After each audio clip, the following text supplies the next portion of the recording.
Et salut tout le monde, j'espère que vous allez bien les amis. Petite vidéo mercato. Oh, un revenant. Je suis là. Comment ça va Je Axel? suis là. Comment ça va? Impeccable. Je rôde là, autour de l'émission, je regarde un peu les vidéos. Voilà, c'est ça. Le mercato, voilà. Ça te passionne. Oui, oui, oui. Bon, ça manque un peu de stade, hein, quand même. C'est long, hein. Ça fait 1000 ans que je suis pas allé au stade, j'ai l'impression. C'est Et ouais, c'est long et puis infernal. c'est pas pour demain encore. Hein. C'est pas tout à fait pour Ouais, demain. c'est encore un C'est mois, encore un mois. encore un bon mois. Bon, en tout cas, dans cette vidéo mercato, on va d'abord quand même parler un petit peu du match d'hier. Qu'on a vu, victoire 3-0 contre Toulon, on va essayer de débriefer rapidement tout ça. Et puis ensuite, évidemment, on parlera du mercato et notamment du sujet du gardien, hein, qui est un sujet bien compliqué, hein, voilà, bien casse-tête. Et puis voilà, petite nouvelle aussi sur Carboni, sur Sanchez, voilà, les petites nouvelles du jour.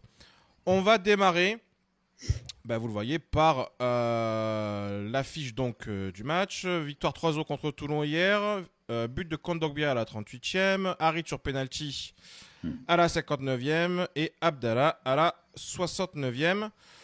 Bon, déjà, globalement, qu'est-ce que tu en as pensé, toi, de ce match? Je trouve tactiquement, c'était pas mal. Tu commences à avoir des circuits de passe. Tu vois que ça bosse quand même avec De Zerbi. Donc, j'ai plutôt apprécié la cohérence tactique. Après, je trouve qu'individuellement, il y a toujours les mêmes problèmes. Le manque de finition, manque de qualité technique offensive. Mais bon, écoute, j'ai vu deux, trois choses qui m'ont plu. On va en parler. Mhm. Mais c'était pas mal quand même pour un deuxième match. J'ai bien aimé. Là, à l'écran, je mets le 11 de départ, hein, donc pas de changement, si ce n'est évidemment la première de Mason Greenwood. Bon, on va parler directement de lui. Bon, comment tu l'as trouvé 45 minutes? C'était quoi? Moi j'ai trouvé que c'était, on va dire, un Ouais, un peu échauffement, hein, timide. un petit Ouais, échauffement. les 20 premières minutes, il a pas touché le ballon quasiment. Après, tu sens que balle au pied, il est à l'aise, Oui, élégant. Tu sens qu'il est un peu au-dessus quand même oui, techniquement voilà. déjà. La Déjà, balle au pied. on sent Ouais. on sent qu'il est au-dessus et on sent que il peut rapidement faire la différence dans des petits Oui, espaces, oui. quoi. Oui, oui, oui, il a toujours un peu la tête levée. Voilà, tu sens qu'il est au-dessus, quoi. Mais tu sens aussi Mais qu'il il a pas accéléré une seule fois du match, j'ai l'impression. non, non, il a pas la caisse là. Ouais. Là, physiquement, c'est le début. Ça fait une semaine qu'il est là. Voilà, c'était le premier match, quoi. La mise en route va être un peu longue, je pense.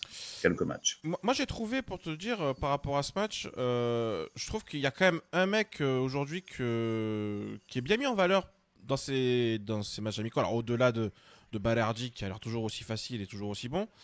Mais je trouve que Merlin, Ouais, pas mal. c'est pas mal. Alors, t'en penses quoi, toi, un petit peu de ce schéma tactique un peu hybride? C'est-à-dire qu'en fait, bon, tu l'as remarqué, quand on est en Ah phase oui, oui, ah oui. offensive, il entre dans le milieu de terrain.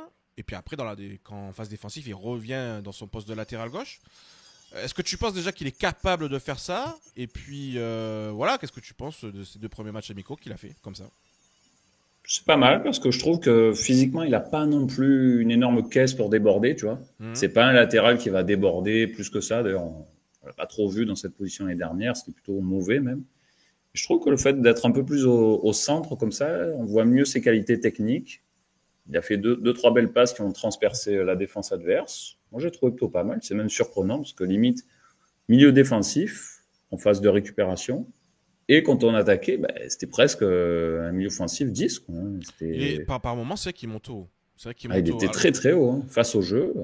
Après, est-ce que. Moi, alors. Moi je t'avoue que je me pose deux, trois questions quand même parce que. Alors, ok, pour le moment, ça se passe bien, mais bon, c'est contre des On jouait équipes. Voilà, personne. on joue personne. C'est vraiment pour mettre en place certaines choses. Mais est-ce que tu trouves pas quand même que c'est un peu contre nature ce qu'on lui demande? Et est-ce que si on doit recruter un latéral gauche, bon, ce qui n'est pas pour le moment l'actualité, hein, on ne parle pas de latéral gauche plus que ça, mais si on doit recruter un latéral gauche, est-ce qu'on ne devrait pas recruter un latéral gauche un peu voilà, polyvalent, capable aussi de jouer au milieu de terrain tu vois un petit peu ce que je veux dire? Parce que là, moi Ouais, pour après, moi, il n'y en a pas 150. il n'y Hein. en a pas 150, tu me diras. Mais Merlin, je trouve que c'est un peu contre nature ce qu'on lui demande, malgré tout. Là, je trouve qu'offensivement, il est moyen quand il doit déborder sur le côté, mais quand il est un peu plus dans le cœur du jeu, et quand il a un ailier, style Enrique, bon, Hmm. Enrique qui est mauvais, hein. Oui. Quand il a un ailier avec lui qui doit pas forcément accompagner, mais plus être à la passe, je trouve que c'est pas mal, parce que techniquement, il est pas mal. Après, quand il est en phase défensive, il doit vite revenir, il est intelligent tactiquement, donc ses défauts sont moins mis en avant, en fait, tu vois. Ouais. Ses qualités sont un peu plus mises en avant. Donc, je trouve que c'est pas trop mal. Pour un début, en tout cas. Moi, je trouve que c'est pas mal. Moi, la question que je me pose aussi, c'est est-ce que ça va perdurer dans le temps, ce schéma tactique, ou est-ce que c'est juste parce que on manque énormément de recrues? Parce que soyons clairs, c'est vrai qu'il nous manque 7-8 titulaires hein, pour le moment. Hein. C'est vrai que Højbjerg n'a pas encore commencé, Koné n'a pas encore commencé. Bon, Greenwood est là, mais après tout le secteur offensif, on est d'accord qu'on là on joue avec les remplaçants. Le latéral droit, bon, il a mis Meïté, mais pour le moment, c'est encore, on ne sait même pas si ça va être ça véritablement. Est-ce que vraiment ce schéma-là, là, offensif, est-ce que c'est plus pour les matchs amicaux et où est-ce que tu penses que ça peut perdurer dans le temps et être comme ça pour Brest et les premiers matchs du championnat? Moi, je pense que ça peut perdurer. Hein. Parce qu'au final, c'est un peu une défense à 3, en fait. Hein. Mm. Il y a les 3 centraux. Meïté, c'est pas vraiment un arrière droit, il est plus dans une défense à 3 pour moi. Et du coup, en phase offensive, ben, on a un milieu de plus, en fait, avec Merlin. Tu as les 2 milieux que seront Højbjerg et Koné un peu plus haut. Et Merlin, ben, qui accompagne plus le milieu. En fait, ça fait un surnombre au milieu, moi, je trouve.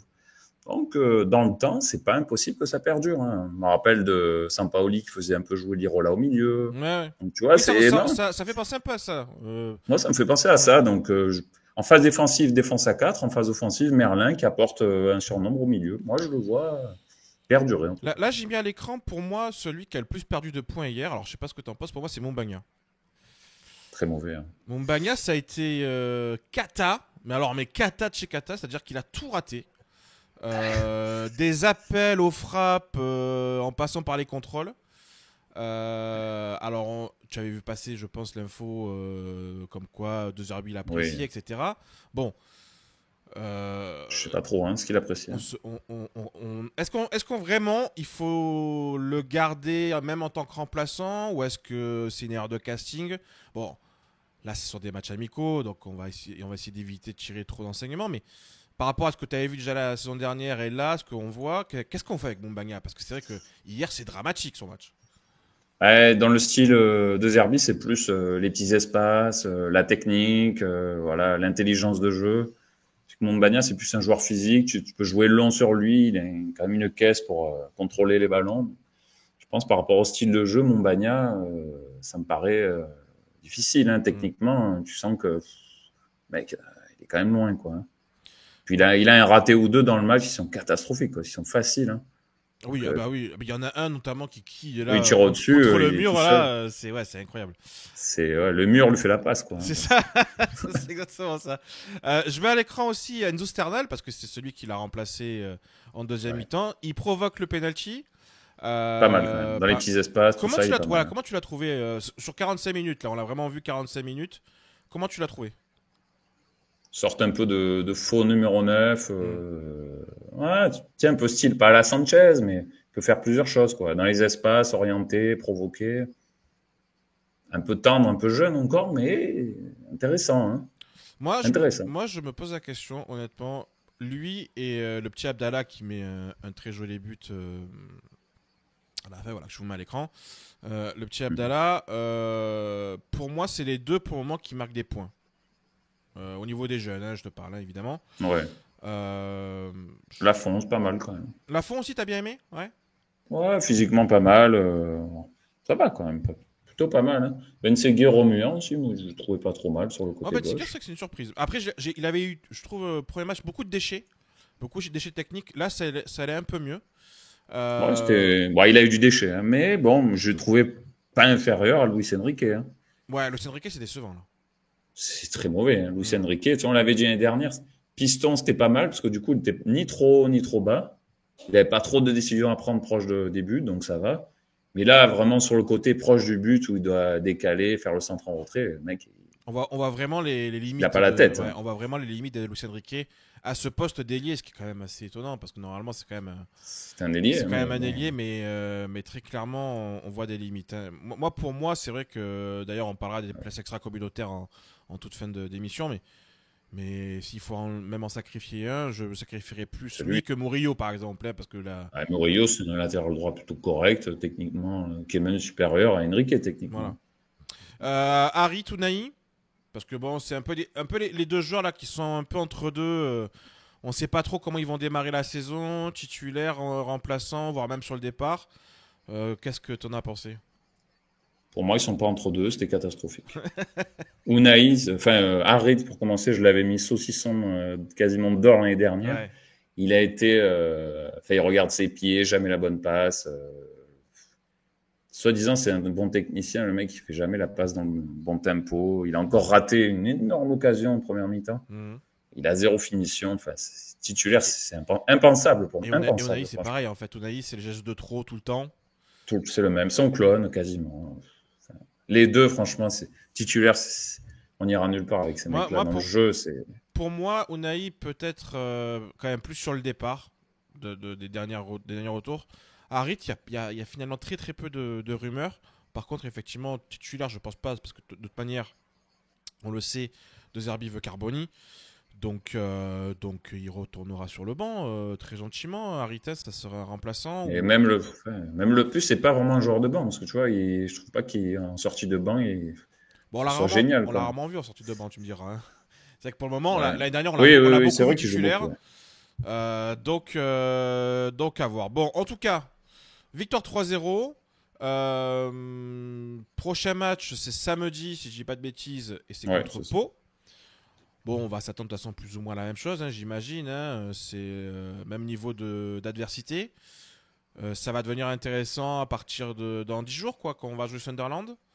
Bon, Ouais. en espérant qu'on ait 2-3 recrues. Ok, Koné, Auxerre, déjà au Mais milieu. Koné doit reprendre, je crois, fin de semaine, il me semble. Ouais, ça va être un peu juste. Ouais, il sera un peu. Heuberg, Oui, il va là, jouer. il a repris. Donc, je sais pas, peut-être un peu court. Hein, à peine une semaine d'entraînement.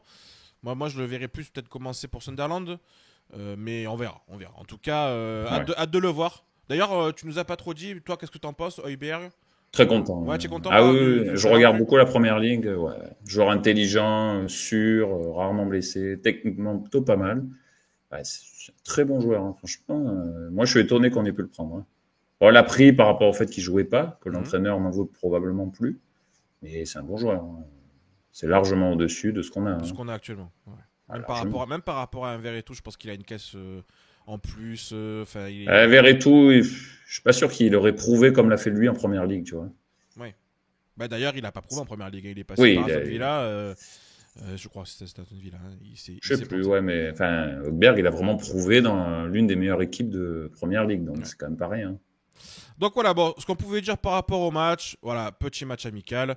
Je vous mets à l'écran aussi le fait que voilà, les dirigeants étaient là, hein, Benassia, Longoria, Ravanelli Ah, bravo. étaient présents pour regarder ce match tranquillement. Bon, voilà, on verra pour le prochain match. On va enchaîner sur le mercato et sur la dernière un petit peu nouvelle qui est sortie là il y a quelques minutes. C'est donc Jonathan Klose est à Nice actuellement pour faire sa visite médicale. On parle d'un transfert. Enfin, Enfin, on parle d'un transfert à 4 millions et demi plus 1 million de bonus à peu près. Voilà, bon, entre 4 et 5 en gros. Là, c'est le journaliste du Parisien Benjamin Carès qui nous dit ça. Bon, je vais pas te demander ce que t'en penses, parce qu'on le sait, hein, voilà, t'es content. Mais par rapport au prix, moi c'est plus par rapport au prix. Est-ce que tu penses qu'on pouvait en tirer quand même un peu plus ou c'était vraiment le max qu'on pouvait... tu sais, ça se sait hein, que c'est un poison de investir ce mec. Hein. Il n'a pas joué une minute à l'Euro. À l'OM, c'était devenu un indésirable. 1 an de contrat, 32 ans. Ouais, tu aurais pu gratter à peine, hein, mais tout le monde le sait que c'est un peu un poison et Nice en profite, ce qui est un peu normal. Hein, donc, non, on économise son salaire, on récupère une petite somme. Et de toute façon, Klose, c'était fini, le gars. Il va aller sur la Côte d'Azur, on sait comment ça va se passer. Hein. Mec, Ça va, ben on verra. ça va être festival. Hein, moi, Ça va être j'en étonnant. doute pas. Hein. Bon, donc Klose qui s'en va. Murillo potentiellement qui s'en va aussi. Parce que c'est vrai qu'on a vu passer. Potentiellement, Ouais, lui, ce serait pour libérer un peu une place extra-communautaire. Est-ce que tu es pour son départ ou tu préférais le garder quand même? je serais plus pour le garder. Après, ça dépend comment il veut jouer en défense. Hein, parce que j'ai l'impression s'il s'oriente sur une défense à 3 plus un Merlin qui va au milieu et qui revient, Murillo, défense à Est-ce 3 qu'il en peut phase faire? offensive, Ben, c'est moyen. Donc, je suis pas sûr. Moi, j'ai l'impression qu'on a 3 centraux plus un. en fait. Un sur le côté, droite ou gauche. Là, pour le moment, c'est Merlin. Donc, Parce que voilà. c'est vrai que ce que tu dis est intéressant parce que même, je reprends par exemple au match, au match d'hier, quand c'est Lirola qui rentrait en deuxième mi-temps avec du coup les jeunes. Lirola, il restait dans ce Ouais. rôle un petit peu défensif. Hein. Il faisait quasiment aucune montée. C'est plus l'autre arrière gauche, Koum, le petit Koum, qui C'est ça, c'est vrai justement, qu'il a beaucoup monté, lui. qui lui est beaucoup monté. Donc je pense qu'il y a un déséquilibre voulu. Et c'est vrai que voilà, on peut se poser la question par rapport à ça. Bon, en tout cas, voilà pour Jonathan Klaus, donc il devrait bientôt partir. La visite médicale est ok et l'officialisation devrait intervenir. Bon là, on enregistre dans l'après-midi, mais soit cet après-midi, soit demain. Enfin voilà. En tout cas, Ouais. ça va se boucler comme ça. Le sujet du gardien. Bon, allez, il va falloir quand même qu'on en parle avec Di Marzio qui nous a envoyé ce matin. Alors une info comme quoi, enfin une info en nous disant que comme elle a acheté Émile Odero, qu'est-ce que ça veut dire du coup? Ça veut dire que pour Paul Lopez, eh ben ça pue, voilà. Moi, je comprends pas, hein, Paul franchement. Lopez ça pue. Lopez a été retenu par les dirigeants. Donc ça, c'est un premier point, on va en parler. Deuxième point, c'est Fabrizio Romano hier avec Matteo Moretto qui l'ont tout en même temps, par rapport au fait que l'OM serait sur le gardien. Alors attention à la prononciation, c'est Timon Wellenreuter. Voilà. Wellenreuther, un bon gardien. Wellenreuter. Donc voilà, un Allemand, gardien de 28 ans. Je vous mets sa fiche à l'écran, sa fiche Transfermarkt. Alors, c'est un gardien qui joue actuellement à Feyenoord, qui sort d'une saison 2023-2024 avec 26 matchs joués. Ce qu'il faut voir surtout, en fait, c'est que il a été 17 fois titulaire sur 34 matchs possibles, donc la moitié des matchs titulaires en championnat.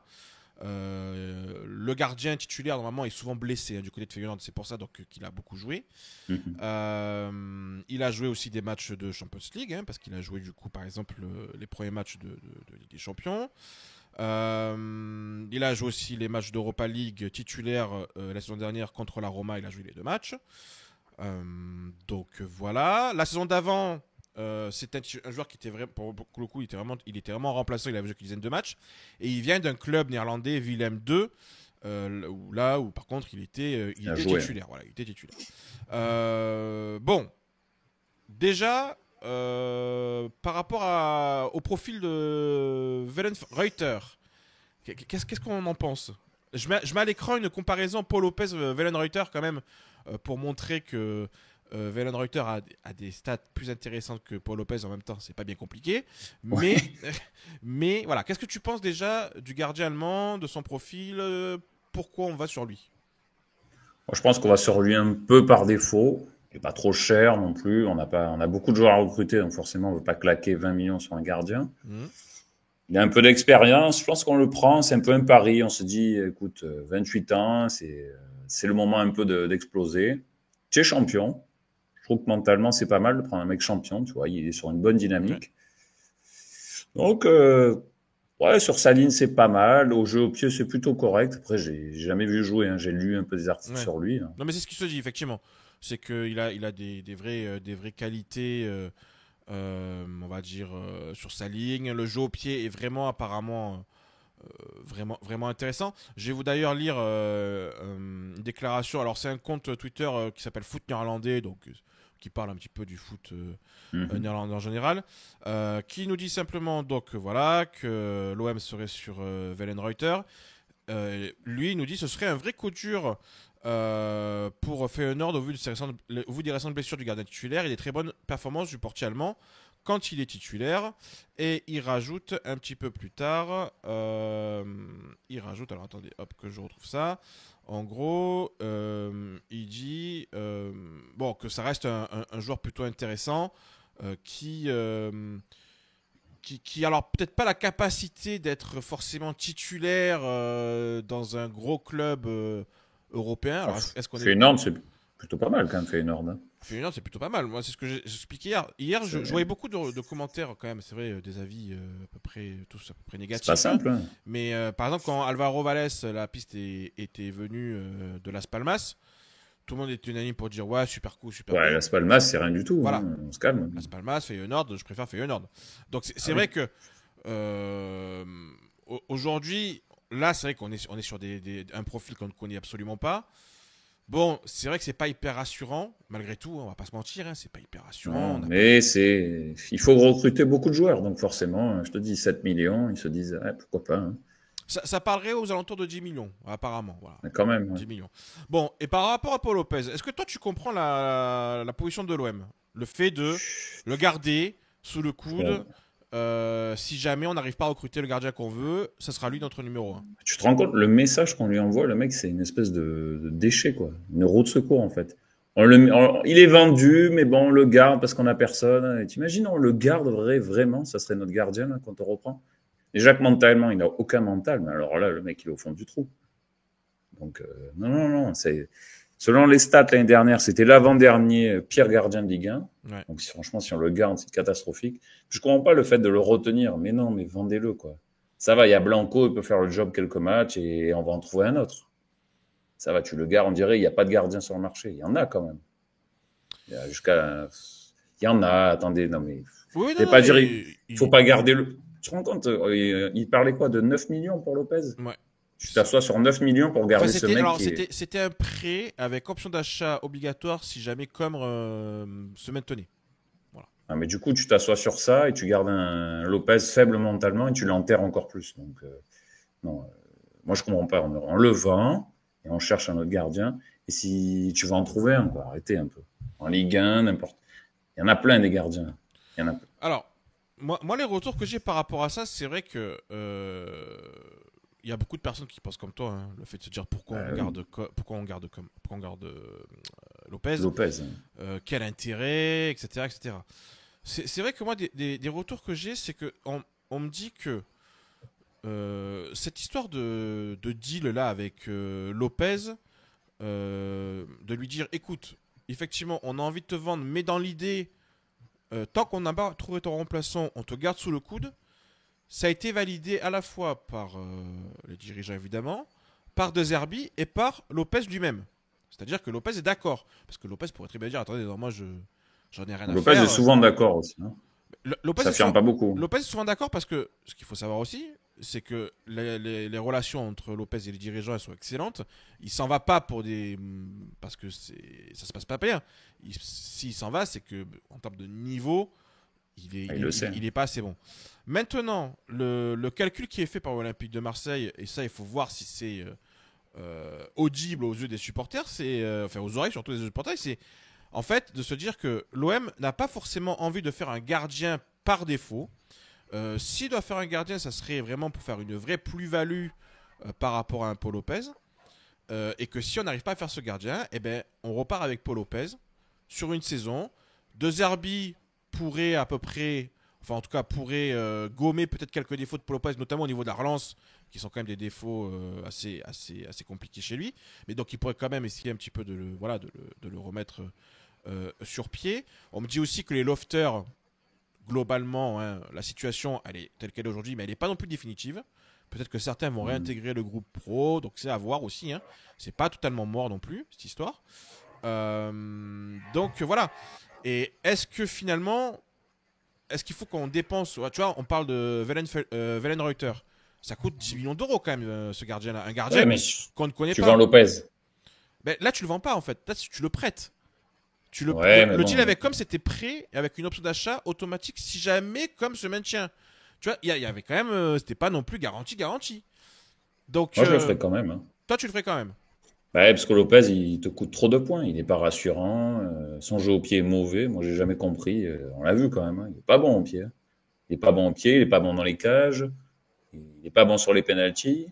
Je vous remets à l'écran. Il n'est pas bon. Le comparatif qui est assez effrayant entre Paul Lopez et Wellenreuther, où c'est vrai qu'on voit, bon voilà, le gardien allemand, il a beaucoup, on va dire, de stats plus intéressantes, notamment au niveau des pourcentages de passes réussies, les arrêts, etc. Enfin, bon, voilà, c'est vrai que potentiellement, il est meilleur. Donc, il faut le faire. Il est meilleur. Pas lui. Après, il y a eu des réactions, je te le dis, hein, sur Twitter, beaucoup de réactions disant c'est quoi ce gardien? Autant garder Lopez. Je te le dis, hein, il y a eu des réactions comme ça. Je crois qu'ils oublient qui est Lopez, en fait. C'est pas Peut-être. possible. Non, mais voilà. C'est vrai que c'est un sujet quand même qui est assez compliqué. Moi, j'avoue, et comme toi, moi, je comprends pas trop la stratégie de l'OM. Ou alors, c'est que vraiment, l'OM pense que, ben, en fait, il n'y a pas tant de gardiens meilleurs que ça que Lopez, ce qui m'étonnerait quand même. Après, est-ce que c'est vraiment par rapport aussi à l'histoire de, tu sais, de Zerbi et des critères en termes de gardien, vraiment, le côté jeu au pied. Parce que c'est vrai que Oui, mais Lopez, il remplit pas ça. Lopez, pour moi, il remplit pas, mais en fait, Lopez sous Sampaoli, c'était. Comment dire? Lopez sous Sampaoli, son jeu au pied, c'était pas si dégueu. Il a été plus dégueu avec Avec Tudor Tudor. et avec l'année dernière. Oui, les autres. Avec les autres. Mais sous Sampaoli, c'était moins. Il a perdu sa place quand même. Hein. Il y avait Mandanda aussi. Ouais, mais bon, il était pas très bon. Hein. Il était pas bon. À voir, franchement, je sais pas. C'est vrai que moi j'ai du mal à voir ce qui va se passer en tout cas. En tout cas, si jamais Paul Lopez doit rester, bah, à mon avis, pas de recrutement de gardien. Voilà. Ou alors, Sans voix. ou alors on recrute Wellenreuter et Lopez passe numéro 2. Bah, alors là, attention. Non, non, Attention, c'est bon. attention le message que tu envoies parce que tu as Blanco numéro 3. Enfin bon, après, c'est un délire. C'est n'importe quoi. On verra, on verra. Bon, en tout cas, par rapport au gardien, c'est vrai que pour le moment, c'est assez compliqué. Wellenreuter, si jamais c'est quelque chose qui doit se confirmer, bon, ça voudra dire que Lopez doit partir. Alors après, il n'y a pas que comme, hein, tu me diras, hein, en termes d'équipe hein, qui peuvent s'intéresser à lui. Nos amis du Genoa, par exemple, vont peut-être essayer de le regarder. Non, mais c'est pas. Voilà. Il peut avoir potentiellement aussi d'autres offres sur Lopez. Alors peut-être pas au niveau financier qu'on avait eu avec Com, mais même à 5 millions d'euros, je pense que l'OM. Gratuit. Voilà. Toi, tu même gratuit, tu le. Non, mais c'est pas beaucoup. Ouais, Tu fais une clause. Tu fais une clause, quoi. Voilà, à 5 millions d'euros, tu le. Ouais. Moi, je suis bien d'accord. sûr. Moi, sur ça, tu vois, à minimum 5 millions d'euros, je serais OK. On va enchaîner sur le dossier Carboni, qui est quand même aussi le Allez. gros dossier Oui. dont on Carbonisé parle. bien chaud, quoi. La Gazzetta dello Sport qui nous dit ce matin que l'Inter est désormais ouvert à un départ en pré-sec de Valentin Carboni. Le jeune Argentin pousse pour rejoindre l'OM qui pense arriver à ses fins d'ici quelques jours dans ce dossier. Alors, ce qu'il faut, juste pour rappeler, l'Inter réclame à peu près aux alentours de 30 millions d'euros pour l'Argentin, ce qui est quand même sacrément cher. Alors, là, c'est vrai que l'OM et l'Inter réfléchissent à un deal qui pourrait se faire. Et donc, ce qui pourrait potentiellement se faire, ça serait ce qu'on appelle la Saliba, c'est-à-dire un prêt limite sans option d'achat. Est-ce que toi, tu serais pour ce type de deal avec un jeune joueur comme ça? Ou est-ce que tu voudrais quand même, malgré tout, qu'on mette une option d'achat, quoi qu'il arrive, pour ce type de joueur? Ah, moi, je veux une option. Hein. Parce que De Zerbi, il vient sur un nouveau projet. Donc, nouveau projet dit nouveau joueur, dit stabilité quand même. Stabilité dans le jeu. Donc, s'il vient et tu sais déjà qu'il va repartir l'année prochaine, bah, niveau construction dans le jeu, moi, je trouve que c'est pas terrible quand même. Hein. Imagine, on fait une bonne saison, on finit avec des champions, il s'en va direct. Bah, bon, ça me va pas. Hein. Ouais, et s'il n'y a pas d'option d'achat, je ne veux pas. Si c'est juste un prêt sec pour un jeune comme ça qui a aucune expérience oui, parce que, sur un en gros fait, club. mais le problème, c'est ça, c'est que il sort d'une saison, je le montre à l'écran, il sort d'une saison à Monza où donc il a fait 32 matchs, mais sur les 32 matchs, il y en a du coup, sur les 32 matchs, il y en a 10 seulement de titulaires Oui, en Serie A. On parle donc du coup d'un joueur, alors certes qui a été sélectionné avec l'équipe d'Argentine pour la Copa América, bon, qui a joué 13 minutes, hein, ce qui est anecdotique. Donc une saison en Serie A, 2 buts, 4 passes D. Bon. Par exemple, tu me dirais un prêt sec sur un Sanchez, ça me va. Il a le niveau, il a l'expérience, il t'apporte tout de suite. Mais lui, il va pas t'apporter tout de suite, à moins que ce soit vraiment un phénomène. Donc, prêt sec sur une année comme ça, en gros, juste on le reforme un peu, il le récupère. Une Saliba. Moi, je vois pas l'intérêt.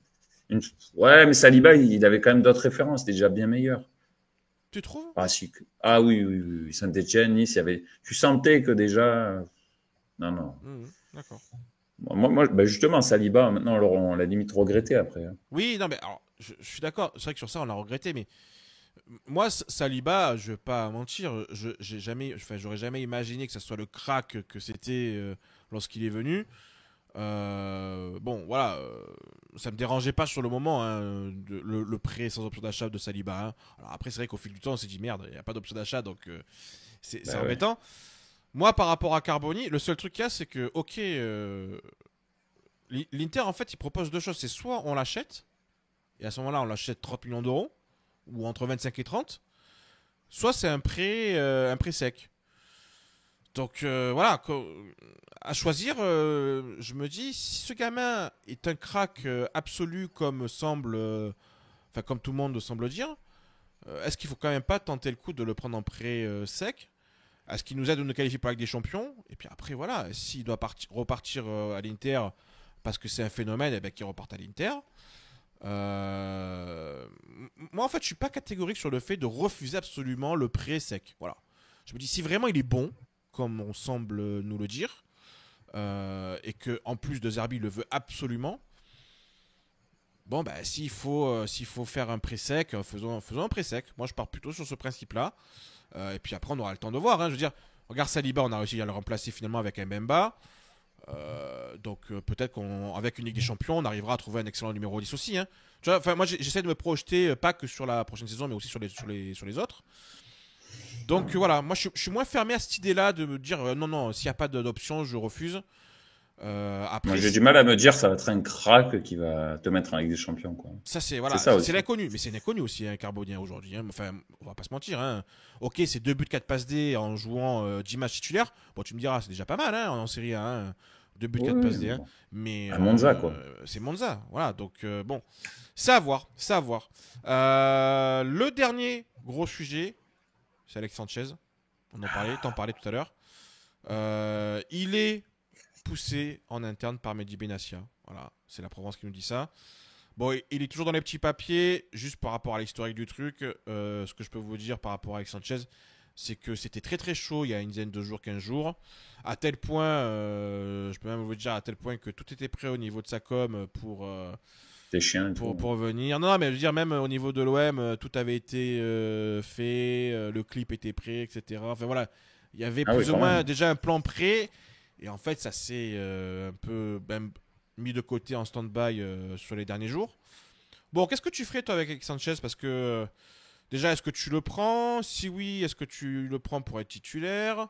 On parle de Nketiah à 30 millions d'euros. Est-ce que tu le prends à la place d'Nketiah ou est-ce que tu prends le numéro 10? Enfin voilà. Qu'est-ce que tu fais toi, avec Sanchez? Je vends Enrique et Mumbagna et je prends Sanchez et Nketiah. Voilà, tout simplement.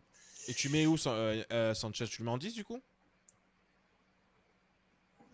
Ouais, je pense que c'est bon, il peut le faire. Par rapport à... Non, il peut le faire techniquement. Par rapport à un Reed, c'est le jour et la nuit pour moi. Oui, oui, oui. C'est le jour et la nuit, donc ou même faux neuf. Hein, parce qu'au final, regard Sternal, il a eu un peu ce rôle-là de faux neuf. Mais du coup, C'est pas... donc tu dis tu prends Alexis et Nketiah, ouais. Nketiah. Donc c'est-à-dire que tu les mets en concurrence les deux? C'est ça? Bon, ils peuvent jouer ensemble, je pense. Hein. Nketiah 9, Alexis 10. Ouais. Ou alterner le poste de numéro 9. Nketiah peut pas un peu jouer sur le côté un minimum. Oui, j'imagine, oui. J'imagine Donc qu'il peut le non, faire. non, moi je... Enfin moi, Sanchez tous les jours. Hein. Ouais, toi Si physiquement il est en forme, il te fait passer le cap techniquement, dans la mentalité, les entraînements tous les jours. Ben, tu te rends compte la différence technique que ça nous apporterait par rapport à un Mumbagna et un Harit. C'est le jour et la nuit. Je me rappelle sous Tudor, on n'arrêtait pas de dire ouais, Sanchez il est fort, mais il est trop seul, il n'est pas trop accompagné, tu vois. Il est seul, il fait tout en fait. Là, t'as des Greenwood déjà avec lui. Et tu mets Sanchez avec Greenwood, Nketiah, ben ouais, ça m'enflamme un peu. Nketiah Ça d'ailleurs, m'enflamme. tu t'en penses quoi?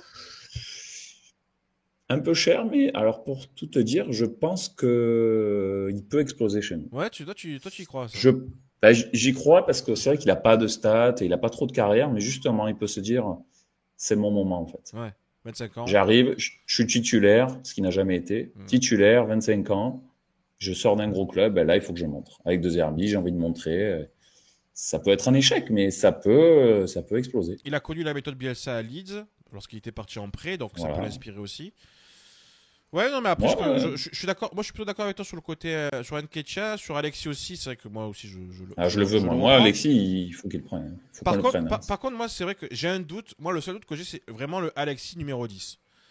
Parce que, alors, c'est vrai que, comme tu l'as dit, sous Tudor, on disait qu'il était trop seul et que à côté de lui, il y avait quasiment personne. Bon, il y avait Under qui était là, mais voilà. Surtout. Il a été utilisé derrière Vitinha. Bon, alors, c'était Vitinha, mais il avait été utilisé quand même dans ce poste numéro 10. On Mais voyait pas que beaucoup, hein. ouais, un petit peu, mais le peu qu'on avait vu, on voyait que, en fait, limite, c'était pas trop son truc, hein. Ils peuvent Euh, alterner aussi, hein. C'est pas. Ils peuvent alterner, c'est sûr, mais après, bon, on est sur une saison sans Coupe d'Europe, hein, donc t'as pas non plus 50 matchs. C'est à voir. Après, par rapport au salaire d'Alexis, toi, tu irais jusqu'à combien? Parce que, en gros, lorsqu'il était chez nous, il était à 500 000 à peu près, un truc comme ça. Des derniers chiffres qui sont sortis, on était sur entre 300 350 000. T'irais jusque-là, toi, pour lui ou 350, j'y vais de suite, hein. Ouais. Vu son niveau, non, le mec est. C'est combien le maximum que tu mets pour lui? 400. Ouais, 400 même, tu veux? Ouais, vu le joueur que c'est, tu peux. Moi, j'ai du mal à faire en dessous, en fait. Imaginez le niveau qu'il t'apporterait de suite devant. C'est immédiat, quoi. Il connaît le club, il pourrait s'adapter tout de T'as suite. pas un doute juste par rapport au fait il s'est retapé quand même une saison blanche l'année dernière à Un peu. 35 ans? Non? Qu'est-ce que t'en penses? Je pense qu'il peut, même sur une jambe, moi, Alexis, te fait passer trop un cap techniquement dans la passe et tout. C'est exceptionnel, le mec. Même s'il n'est pas très bien physiquement, tu te rends compte, les contrôles, l'orientation du jeu, l'intelligence, ça n'a pas de prix, en fait. Pour Ouais. moi, je le prends, mais tout de suite, Sanchez. Ouais, non, mais c'est vrai que, écoute, on va voir, hein. De toute façon, c'est une piste hein, qui est là, qui est toujours d'actualité. Il y a l'Odinez aussi qui est un petit peu sur lui. J'ai vu que effectivement il y a aussi Lille qui est un petit peu aussi sur lui. Bon, on verra comment ça se goupille. Cette histoire, la dernière info que je voulais vous montrer, qui est voilà une petite info, mais qui quand même peut avoir son importance, c'est que alors c'est Yacine Youssi qui en a parlé notamment au Football Club de Marseille, mais j'en avais parlé aussi dans ma vidéo de mercato d'hier, c'est que alors Mason Greenwood, il est aujourd'hui considéré comme un joueur extra-communautaire, hein, comme on le sait, Ouais. mais il peut entamer des démarches pour avoir un passeport jamaïcain parce que il a potentiellement une double nationalité jamaïcaine et à ce moment-là, s'il obtient ce passeport-là, il ne comptera plus dans la liste des extra-communautaires. Alors après, j'ai essayé un peu de me renseigner combien de temps ça prenait quand même ce genre de démarche. Au moins 2-3 mois, hein. C'est entre 1 et 3 mois apparemment pour faire ce genre de démarche. Donc Ouais. sur le mercato, ça peut être un peu juste sur ce mercato-là. Après, pour les prochains, non, du coup. Donc voilà, c'était juste la dernière petite info à donner. Parce que c'est vrai que les joueurs extra-communautaires, là, on commence déjà à être un peu full. On a plus qu'une seule place.